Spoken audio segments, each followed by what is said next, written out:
The city of Ferguson, the state of Missouri, and the country wait for a grand jury to decide whether Officer Darren Wilson will be indicted in the Ferguson police brutality case. Governor Jay Nixon today named a commission that will recommend how to deal with the fallout of the protests here if they come, while some African Americans called for protests nationwide if Officer Darren Wilson is not indicted. Mark, are this city, this state, and this country ready for the outcome, whatever it happens to be? I'll tell you, I've been very impressed since we got here and looking at how the community is dealing with it. This commission that you mentioned that Nixon signed into law, this is not to deal with the short term.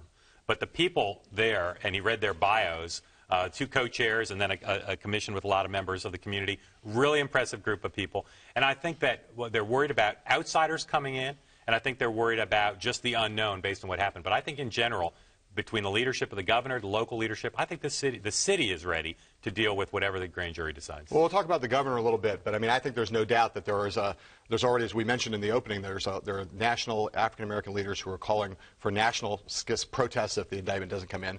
I respect those people a lot, but no one outside that grand jury room has seen all the evidence in this case yet. There's no doubt that if an indictment doesn't come through, a large segment of the African-American society in America is going to feel as though this is a miscarriage of justice, no matter what the actual evidence says. And how that gets handled by African-American leadership and by other leaders, how people get to have a voice and do it peacefully is a big challenge. And I don't know if we're ready for that exactly yet, but it's going to be a real challenge for a lot of leaders to do this the right way. There's going to be a national component, but I think it all starts here. And the local leaders no doubt.